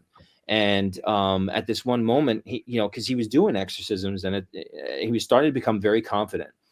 But at this one that was so extreme, he was just like, "Oh, I got you," and this and that. And out of nowhere, this demon started laughing at him. And I think something happened, levitation or something crazy, like where he felt like he lost control. And he, in the interview, he actually even said, I started to realize that my ego was coming into play, and the demon knew this.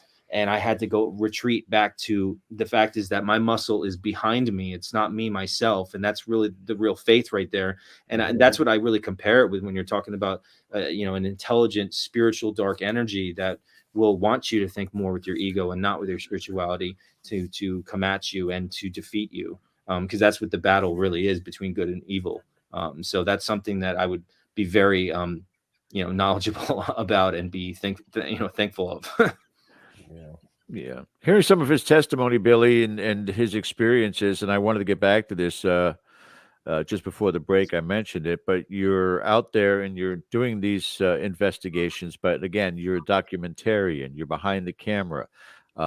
Certainly, you're looking for what is going to be the most cinematic, dramatic, and what's going to work best for, if I'm enjoying it and I'm viewing it. But behind all of that, somewhere in the back of your brain, and mind you, again, you're talking about, being married, having a child, that this could creep into your life, or it maybe already has in one way, shape, or form. You made the right decision with regards to the Ouija board, but you are also inviting risk in a certain way, even though you may not be poking the bear, so to speak. You're leaving that for Sean and his team to do, but you are certainly susceptible. Does that play into your psyche, into your mind, or do you kind of put it to the side because, again, you've got other projects, not particularly down this road? Right. Well, both. I mean, I definitely thought about it, especially after the Malthus thing, Malthus documentary. I'm like, well, what if something just decides to attach itself to me? But I'm a very strong Christian too, so I have deep faith in Jesus Christ, and God, he's just everything, every step, every breath that I've taken on this earth, and every accomplishment that he's allowed me to have is because of him. So my faith is very deep. So that the evil, I know there's evil in this world. I mean, I watch true crime shows. Oh, don't even go there. So I pray a lot, and I don't walk around with holy water or a cross around my neck or anything like that. But it definitely did cross my mind. With that being said, like I said earlier, I'm sitting there, me and my assistant Nick. I mean, we're sitting there doing the job. I mean, we should have had a crew of 10 to 12 people there with us, to be honest with you. And we're sitting there doing so much. So we're just so keyed in on getting what we needed to get, and not just getting what we needed to get, but getting what we need to get on a professional level. We need to make sure the audio is good. We need to make sure that everything is in focus, that the lighting's good enough, or if we're shooting infrared. So, to be honest with you, we were nonstop moving when we were for Malthus. We've done a lot since then, but for Malthus, for example, for 4 days, when these guys weren't doing investigating, we were going around the house, shooting different B-roll shots to pop in there. We were doing drone outside. We were walking around the property, getting shots. We were doing what we needed to do. So I honestly, we were so busy, I didn't have time to think about it, and I didn't let it cross my mind because I didn't want it to cross my mind. But I knew there was evil there. I mean, I'd walk down in that basement of the Malthus house, and I don't get scared. I made horror movies, grew up watching horror movies. Not much scares me, and it still hasn't really. Still, even we've been to several locations.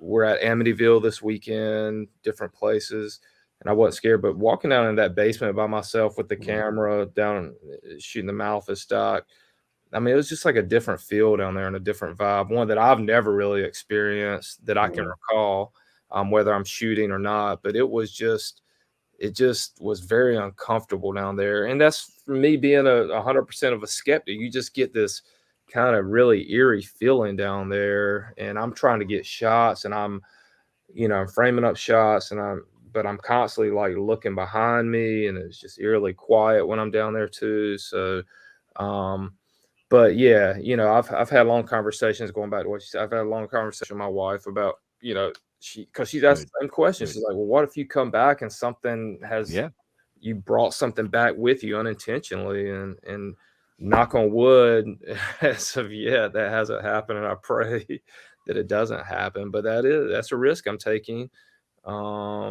If I truly believe that the things that have happened in these locations have happened, and I do. So I definitely think that it's like a risk, obviously, for him, and it's definitely feasible that could take place. So it's definitely something to be aware of as well. But it's kind of interesting because I get so many people's question like, oh, well, you know, when I walk through a cemetery, like nothing happens. You know, but it's a different ball game. It's all about the acknowledgement. I mean, if you guys go in residentials, I mean, what happens if someone's investigating their house constantly all the time and they're having crazy stuff happen, you bless the home. What are you telling the homeowners? Do not engage the spirits anymore. So it's the same thing. Acknowledgement gives these energies to the spirits. And, you know, even for the people who are just walk through the graveyard, just looking around, am I going to see something? No. If you actually have the intent and to connect with these spirits and speak to them, that's really where I believe the connection and the activity can take place and actually follow you more home, because you're connecting on an individual level with some of these spirits, and some of them might be dark, and that could be some of the reasons why it may follow people home. Because what I like to call spiritual rules of engagement, because I mean, once we engage them, that's what happened to me when I game on. You know, asking questions to spirits, and then like, you know, boom, the stuff's following me home. I mean, my first experience ever was after getting my first EVP of a little girl. 3 weeks later, shadow of a little girl at the corner of my bed. It was even light out. And I jumped up, and it was just like, boom, there I was. And this stuff was coming home with me because I didn't know what I was doing. I was a novice, and I'm just like, I was doing backstrokes and skipping many spiritual grades of experiences because I also believe I triggered my spiritual abilities, and it was just a lot that I was absorbing. But I really think that the acknowledgement, it takes it to the next level where more stuff could happen ultimately. Yeah, I could say this then, Billy. At least, you know, God forbid you do have some sort of an occurrence. At least you've got, you know, somebody in the passenger seat with you that can really guide you through anything that you would have to deal with. So appreciative of that. And funny you mentioned true crime, because I just got hooked on Hulu. They had the HLN series, Lies, Crimes, and Videos. And I've the last 2 days watched some of the most heinous things that people do to people. And then you wonder, once they pass, you know, where they go, and God forbid that they have any kind of influence on the living still. Ken. Yes. While we got a little time here, definitely want to get into the music thing before we say goodnight with Sean here, because we kind of share a love for that for sure. Nice. But right now I got a couple of questions, and we have another caller. We're going to take Ronald from Minnesota. Ronald, how you doing tonight? Hey, what's going on? And hello to Sean, Billy, George, and Ken. Or now that's Ken and George. I guess switch that up again. I like Ken and George better. You know. All right. Go away. Ken and George, age before beauty. Yeah. Great chat tonight, as always. Hey, guys, I got a really good couple of, maybe a two-part question or a couple of questions. Do you think that they are fallen demons or angels? Do you think that they're human spirits, or are they from Earth? You know, are they from heaven, or where are they from? Are we talking about demons? Yeah, well, whatever you're trying to communicate with and get, whatever the ghost hunters, whoever's doing the ghost hunting, what are they trying to find? Are they trying to find the spiritual energy or the actual spirit of the entity that was there? In other words, is it the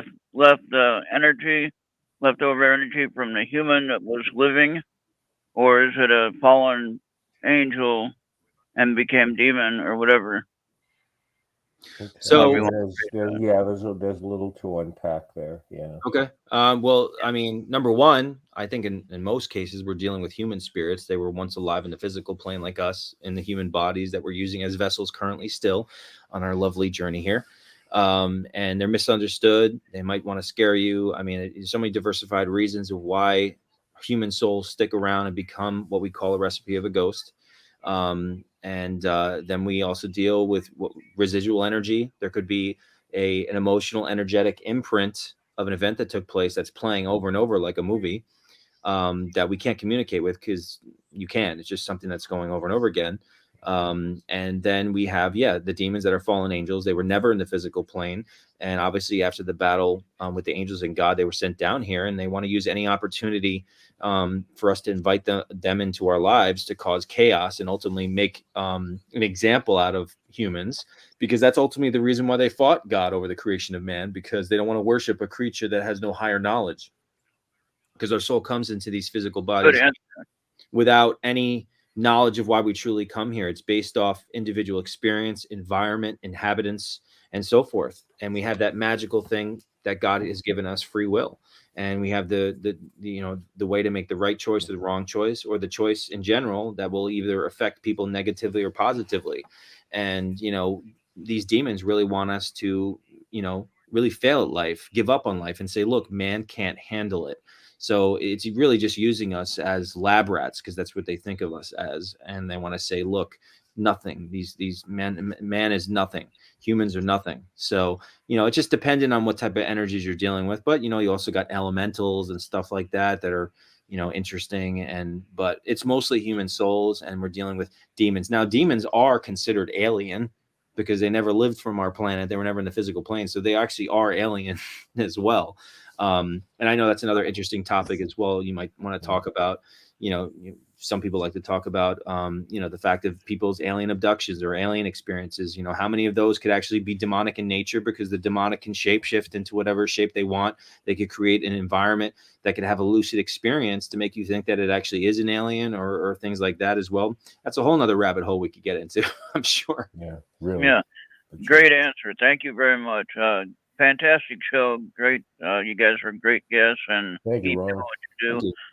If I wanted to access your Scare Network TV, do I have to have an Apple product, or can I use my Android phone? Yeah, just use your Android phone and go to your web browser, whatever web browser you use, whether it be Google Chrome or whatever. Just type in your web address, scarenetwork.tv, and you can mirror it to your TV. From your phone. You could sync it up to your TV and watch it on the big screen. Oh, wonderful! All right, I'll check it out. Yeah, Ken and George, again, thank you for the great show, and Bill, thank you for the great producing and great chat tonight. Well, thank you. Thanks, Ronald. Have a great night. You take care. You take care. Good to hear from you. Thank you, Ron. The check is in the mail, Ron. That's it, man. Ron is like, he's got to be like a relative of somebody. I wanted to get to a question from another good friend of ours, and I think this may have been covered before, but we've got about 10 minutes or so left. So Michelle, our good friend Michelle Welker, do you find that in your cases more people have purposeful possessions, or quote, by actions that accidentally lead to it? So I guess if I'm taking that apart, is this by accident, or is it a case of be careful what you wish for? Well, actually, I mean, this question could lead right into our documentary Devil Down South, because I've only dealt with one true possession throughout my years, and it was this girl having to do with this documentary. And she, this poor girl, went through absolutely horrific, harrowing things. And she grew up, abused as a child, to being bullied in high school. And her aunt was heavily into the occult and told her she could do all these rituals to become popular and all this stuff. And that's really what invited the evil in. She ended up being possessed while she was pregnant. And, there's a lot of evidence that I experienced. And this was before I met Ralph. This is just as I was reading about demonology, and before I was even on Demon Files, this was taking place. And no one else wanted to touch this case with a 10-foot pole, because if something happened to the baby, then you could be held responsible, which makes you remind you of the Annalise case, the exorcism of Emily Rose. But I felt emotionally invested to try to help this girl, because, she latched on to me, and I tried to guide her through this journey, and I experienced crazy things with her. But, in that case, it was because it was invited in. I mean, there has to be an invitation somewhere. I don't, by accident, I've never heard of someone doing something by accident, or maybe like they did something like, oops, what did I do kind of thing. It's more kind of like regret after doing it, because it really has to be an invitation somewhere to invite it in. Now, mind you, there could be cases of curses and stuff that could be, lineage connected, or be, even like, George, what you were talking about with that family, there could be something way beyond their generation, or something that could be skipping generations, or something that's allowed this dark energy to come in and actually attack that child or the person in the family. I mean, there's so many other factors that can go way beyond something that the actual person themselves did in this life. And it may be someone else along the lines. Let's play the trailer for Devil Down South. You guys check it out. Sure.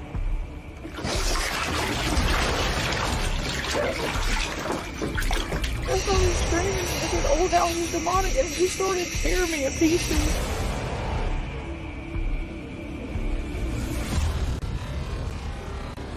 You think I'm crazy? My aunt, she was into witchcraft. She was the only person that's like, hey, you know, I know you're having a problem, feeling like you're left out. She gave me some books, and she was like, try this. I drew the pentagram on the floor, and then there was a chant that you had to say. Rashar, make me good at everything. Just stuff that I needed. And the last thing was it had to have blood. And there was a black flame that shot up about that high. And at that point, I just felt darkness.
I'm up Sunshine Mountain, you and I.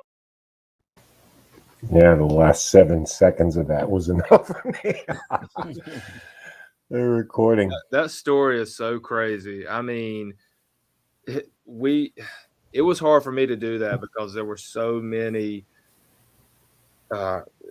so many different stories within one story, and it's like you really could have made a film on about 7 different things that has happened to her over the years, Really? due to the action she took by doing that spell that was given to her by her aunt. The story's insane. It's crazy, and I don't even know if I did it justice in the documentary, because again, when we were done with it, I was like, gosh, and it's almost 2 hours. It's long. It is a long, long story. And I could have made it 3 hours. I had to cut a lot of stuff out too.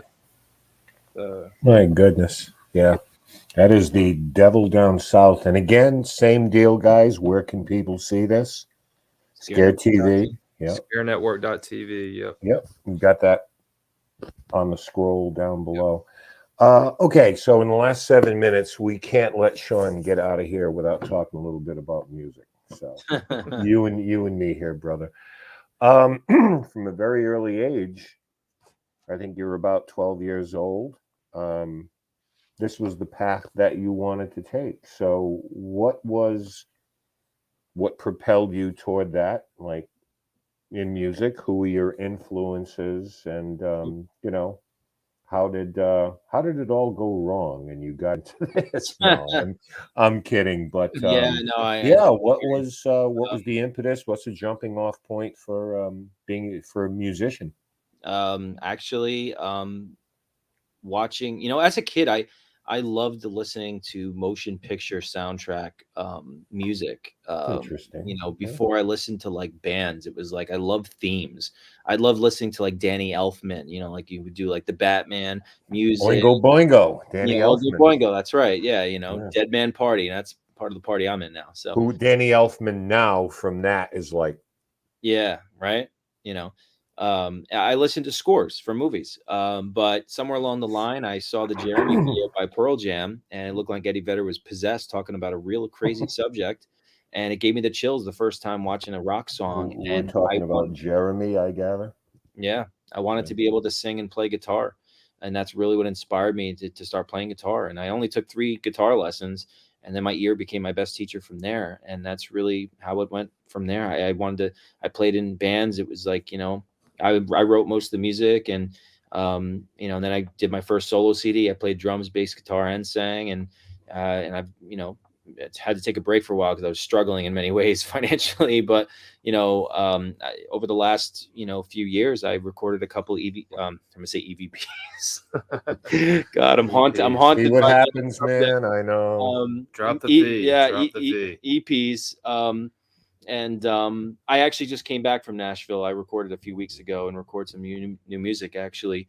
And one of the songs, which I can't talk about it because it's part of a film project that I was a part of, and I can't talk about it, but I can't wait to share people because it was the most beautiful and sad paranormal experience I've ever had. And it has to do with the song and the paranormal experience. It's just really, truly amazing. But that was my incentive to go down, and I did a few new songs of mine, original songs. And unfortunately, my dad did pass away like a month and a half ago, and it popped into my head right before I went. I wanted to dedicate a song to my dad. One of my favorite songs of all time is Release by Pearl Jam. Mm-hmm. And I actually reached out to Pearl Jam's old drummer, David Bruzzese, who played on Verses of Vitology. And I told him, I've known him a little acquaintance for years. I told him my dad passed away. I want to dedicate to him. And he sent me the drum tracks and played drums for the track. So I'm going to be actually doing a video here with Billy in the next day or two, doing a video dedication to my dad, doing the cover of Pearl Jam with David Bruzzese on drums. That is so cool. And tell us a little bit about the album 4C. Yes. That was my last EP, and this new one will be coming out in the new year. Okay. The album is 4C. Interesting. Nice artwork on the cover. Yeah. It's also the covers of my book. They were kind of soundtracks to each book because there were stuff that was happening to me during those times that accentuated into some of those songs. And obviously my paranormal experiences, spiritually speaking, have really influenced some of my writing, but it's kind of interesting. Even before I was involved in the paranormal, like it really makes me wonder where some of the words that I come up with to write for lyrics come from. Makes you wonder, but yeah, some of these paranormal experiences definitely broaden. What we need right now is music needs an enema right now, because we had R&B, and then we had rock and roll, and then we had punk, and then we had new wave, and then we had grunge that just kind of turns the music industry on its head and shakes it up a little bit. It seems like it's pretty cookie cutter now. Yeah. You don't have, at least tell me you don't have backup dancers, Sean. No. Not now. Yeah. Maybe some invisible female ghostly dancers that behind me. Dancers. It's so funny. We're onto something. I have an EVP that I caught like in my bedroom months ago. It's on my YouTube, and she's like, I was playing my guitar, and before I recorded like an idea, you hear a female saying, "I want you to play a song for me." I'm like, oh my gosh, here we go. Never a dull moment. We are completely out of time, gentlemen. I can't thank you enough for joining us tonight. For our listeners, our subscribers, I need you again to remind you to go back to last week's show. I know it's called Beating a Dead Horse, but for me, it's cultivating a new source here in the paranormal. Same thing, Sean, Billy, if you haven't seen last week's show yet, it's a game changer. Make sure you check it out. Time for us to go, guys, though. We'll see you next week, same time on Sunday, 8 p.m. You've been watching Dead Air Live on Dead Air Full Spectrum. My name is George Lopez, with me, Ken DaCosta. Have a great night. We'll see you again next week. Thanks, guys. Take care. Thank you.